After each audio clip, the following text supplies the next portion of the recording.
Hello everybody, this is me, the Excellent Reviewer, and we are back again for the rise and fall of FMW. If you haven't seen the first part, I recommend that you go ahead and watch the first part, as this is a two-part video. I'll leave a link in the description below. So what we talked about briefly in the first part was who exactly Atsushi Onita was, how he discovered hardcore deathmatch wrestling, the rise that FMW was having as many people were coming to watch the shows, not to mention the barriers that were being broken, not only in hardcore Japanese wrestling, but the fact that FMW simultaneously had a women's division as well. And now we get into the second part of the video, talking about Hayabusa, who he was, and how it all came crumbling down for FMW.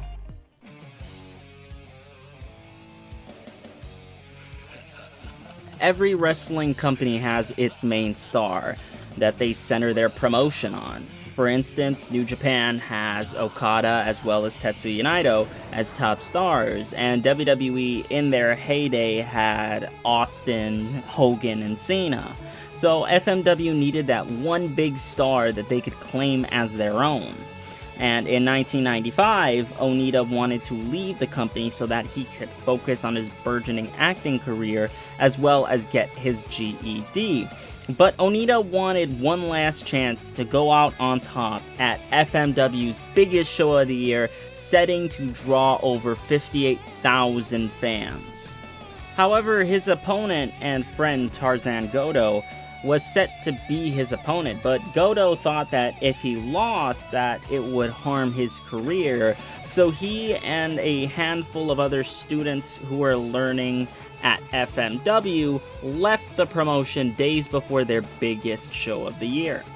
In desperate need for an opponent, he heard about a young wrestler named Hayabusa who had been training with FMW and had been in the business for over 4 years by now. Onita and several other higher-ups in FMW thought that Hayabusa had nothing but potential and promise, so he was chosen to replace Goto, and amongst 58,000 plus fans, the two managed to pull off an incredible match. And even though Onita would come out on top, a star was made in Hayabusa, and he, on that night, was essentially made the ace of FMW, as Onita would leave and sell the company to friend and vice president of FMW, Shoichi Arai. Hayabusa managed to become a multiple-time world champion of FMW, and with Onita out of the picture, he was taking center stage of the promotion. Hayabusa was known to do incredible high-flying moves, as well as putting his body through hell, like being dropped on exploding barbed wire stomach first, having fire blown on his head, and being thrown in a flaming chair. And although Hayabusa was putting in the hard work, and he had some fans, the majority of FMW fans were just not over Onita leaving. And although they were trying to accept Hayabusa, Onita was still the star in their hearts and the star that they wanted. And it showed as slowly but surely people stopped coming to watch FMW shows. Onita would eventually come back to the company in 1996, and once he returned, Hayabusa was dropped from main eventer to semi-main eventer whenever they were both present on the card. This, however, would be the beginning of the end for FMW.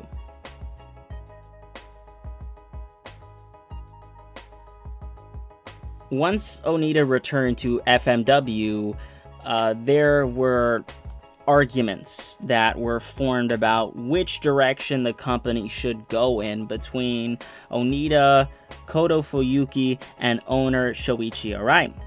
Arai and Fuyuki wanted to get away from the hardcore aspects that made FMW so popular to begin with, and they wanted to go towards the entertainment aspect of professional wrestling that made WWE into the big dog of professional wrestling.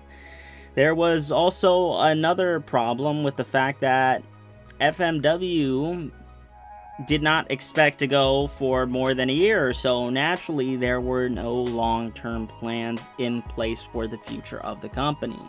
The three could not come to a decision about where they wanted to take the company, and that would lead to Onita leaving FMW in 1998 for the last time. And there would be a drastic shift in quality. Fuyuki and Arai took over creative as well as financial responsibility of the company, and this time without Onita getting in their way, they were set to do whatever they wanted to do, and they wanted to go all in on the entertainment aspect that they wanted. And so they would start bringing in porn stars as well as other celebrities to attend FMW shows. Also, at this point, the Fierce Women's division came to an end when top women's star Megumi Kudo was forced to retire at 28 due to all the damage that she had done to her body in these intense hardcore bouts. Having one final match against rival Shark, and I apologize if I'm butchering this, Tsuchiya, in the main event of a sold-out Yokohama arena. And with Kudo coming out on top and no one being able to really take her place, the division had no choice but to fold. And with Onita gone, Hayabusa would come back to be the top star of the company. But creative wanted the Hayabusa character, who already had an established and somewhat likable character, to go in a different direction, which is almost never a good idea, where he would be told also to tone down his wrestling style when all Hayabusa was ever known for was this crazy, high-flying, death-defying maneuvers that he would do. And they wanted him to have his name changed to just the letter H. Is this where Vince got the idea to cut wrestlers' names short? It would make a lot of sense. The H gimmick, to no one's surprise, was not successful. So they changed him back to the regular Hayabusa, and he was still FMW's top star, and he would be, somewhat of a successful draw, establishing himself his own little fan base that loved him for the risks that he would take. However, those risks would catch up with him as he would need to get surgery on his elbows because of all the 450 splashes that he would do during his matches, and would unfortunately be out of action for 6 months. Fuyuki and Arai did not anticipate how much Hayabusa leaving would affect business. Although they had other stars, there were none that were on the level of Hayabusa, and with their main star gone, people stopped going to FMW shows at an even more drastic rate. And with the loss of money being noticeable, one by one, the wrestlers started to leave the company as they knew where the company was headed. And as hard as they tried to make new stars, it just wasn't happening. And they had no choice but to wait until Hayabusa was healed up and ready to return. Hayabusa would make his eventual return in 2001 after his surgery to seemingly save the promotion from its troubles.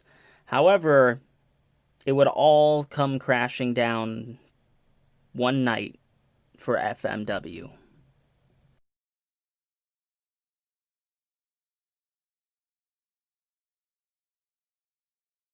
On October 22nd, 2001, it was just another day, and FMW was throwing another show just like any other, and FMW was somewhat getting back to its feet after the loss of fans as well as Hayabusa's injury.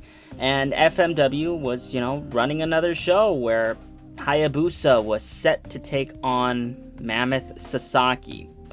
The match itself was going smoothly until one spot where during the match, Hayabusa would jump on the middle rope to pull off a maneuver, but he would unfortunately slip and break his neck. That would ultimately paralyze him and end his career. Hayabusa would be taken to a nearby hospital where he would stay for 18 months. This would be a huge death nail for the company, as FMW had lost their top star forever, with no one even near Hayabusa's skill level being able to take his place. That wouldn't stop them from trying, but the fans knew what the company was trying to do, and they rejected the new character. And this is something that they would not be able to recover from, and FMW would ultimately close their doors on February 15th, 2002.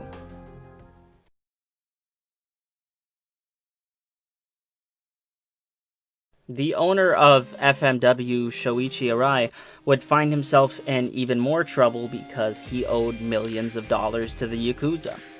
Arai would declare bankruptcy and would go into hiding from the Yakuza before ultimately committing suicide on May 16, 2002. He had earned enough life insurance money to pay off the Yakuza so that they would not go anywhere near his family.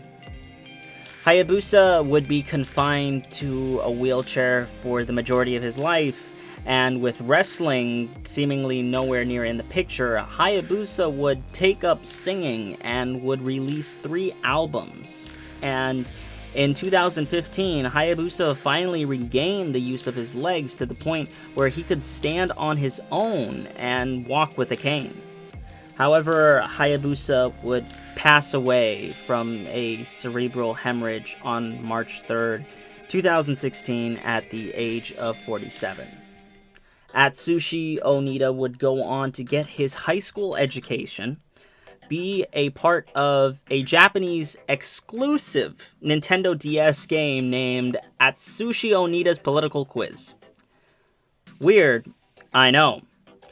Onita would also get involved in the world of politics, but his political career would come to an end when Onita had a scandal that revealed that he had a threesome with a porn star and a government employee.